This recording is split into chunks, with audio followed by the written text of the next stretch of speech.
Hey guys, how's it been? Comrade Gunpla here. I've been working on this high-grade aerial lately. I know, only a full year late to the party. And after working on one of these legs, I felt like this is just complicated enough for an in-depth seamline tutorial. So I saved the other legs specifically for this video.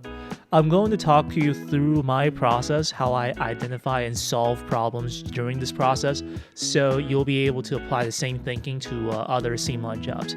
Anyways, let's get into it. First of all, we need to identify all the seam lines.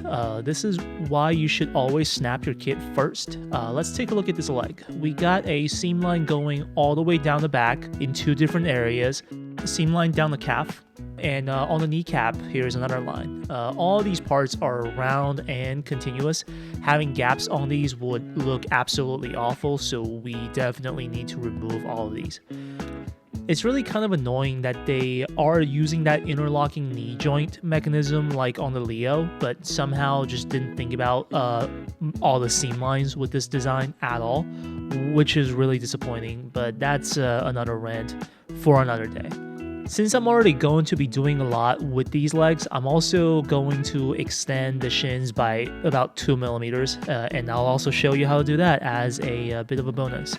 Now, step 2, we need to come up with a plan that best fits our situation. The biggest issue here is that this thigh isn't a standalone part. There are a lot of parts that go inside of it, and the outer thigh is just the left-right snap. A couple of ways to deal with this. We can either paint the inner parts first, seal everything up, and mask the inner parts, and then paint the outside parts, but the amount of inner parts in this case kind of makes that unrealistic to do. We can also cut up the external parts to make them assemble differently, like what I did on my Barbados high grade. But since these thighs are, again, a large and continuous part, that's also out of the question. The best way to go here is probably sealing the external parts up and then come up with a different way for the interior parts to go inside. Step 3, we need to think about what would be the easiest way to achieve the plan and identify all the obstacles. Taking a look at the thigh parts, the only way this inner frame can go inside would be from the top or bottom, and I would say it seems like from the bottom is definitely the better way to go. A couple of issues here though. This radiator part in the back makes this part wider than it needs to be, and several pegs are also in the way. Now notice how this radiator part can just be cut off and installed on its own from the back, so let's do that first. Take a saw blade. You can literally buy one of these blades on Amazon and it'll fit into your hobby knife for pretty cheap. No need to get one of those really fancy hobby saws for something like this. It installs from the back pretty easily and doesn't even come out until pushed from the inside, so we wouldn't even need to glue this back at the end. Now there's this other clear piece that goes right between the inner skeleton and the outer shell.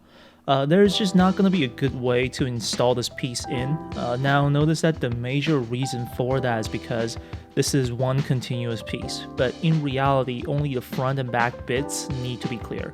This entire middle part is just for this 30mm mounting hole, which doesn't really even need to be clear, so we can just cut these parts off and just glue this middle part right on. Clear parts can be a little brittle, so you have to exercise more care during the cutting process.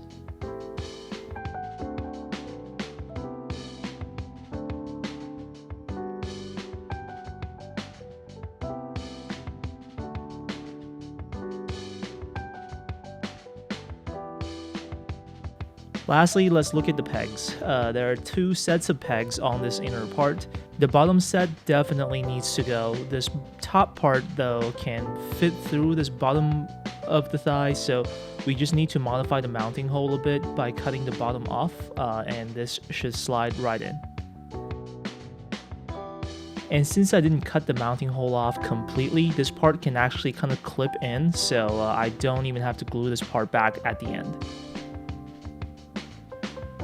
Okay, so now after we verify that every part works as intended, let's finally proceed to the last step, that is gluing the part shut. I've been really liking the black super glue and activator method. This black super glue is basically just super glue with some rubbery filler.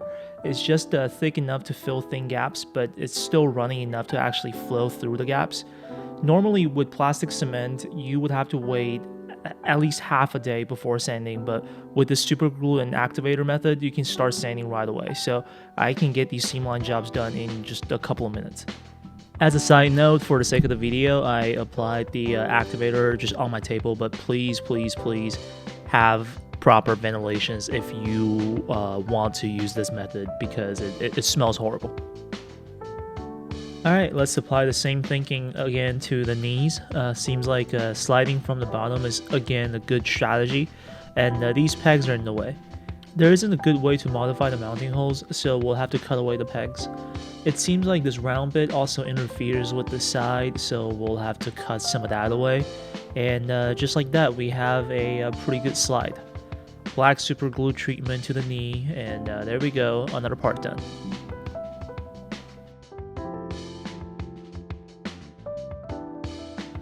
Okay, lastly, let's look at the lower legs. Since there's an entire part that goes between the external parts, and we have plans to extend all of these, we need to work the extension plan into the seamline plan.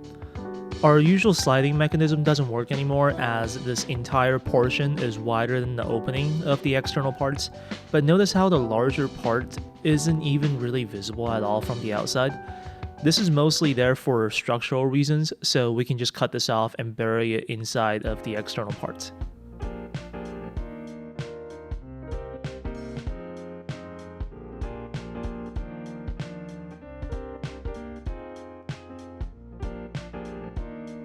I had previously removed some of the interfering pegs from the bottom part of this lower leg, so now see how this bottom part just slides right in.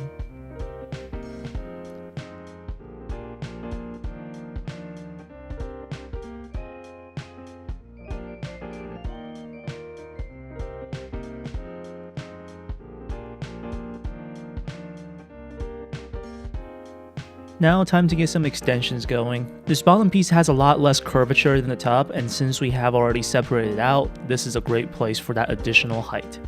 There's this little ridge here on the back, so I'm going to start sawing right below it, so I'm working with fixing the least amount of details possible.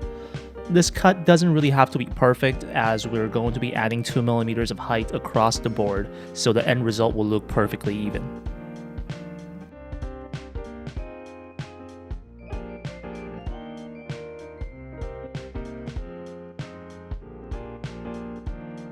Extension is pretty straightforward, just gluing 2 pieces of 1mm styrene plates on all the pieces.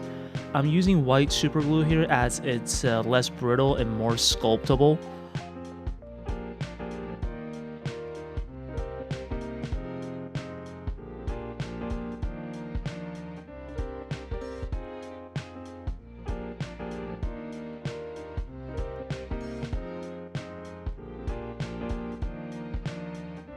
Since there's originally a line going down the entire middle skeleton, I actually have to scribe that detail back onto the part.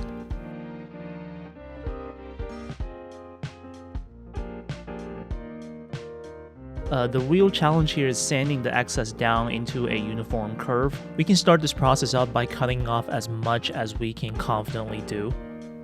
I'm going to cheat a little bit by using an electric sander, but with enough heart, you should be able to achieve the same result by hand sanding with a sanding sponge. Since I didn't exercise great care during the sawing process, there are going to be some areas with gaps and imperfections.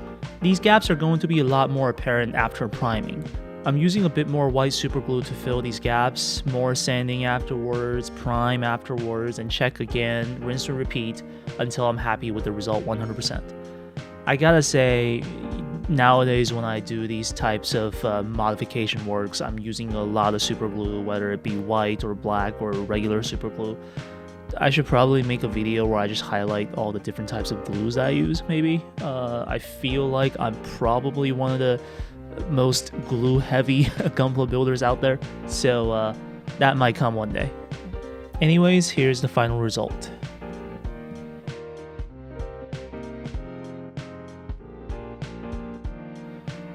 Hopefully that was somewhat helpful. The aerial is a very good looking kit, but there's a lot of work that you need to do to make it truly live up to its potential. In my full build video later, I'll be going over some of the other proportional modifications, so definitely watch out for that. In any case, I'll see you guys next time.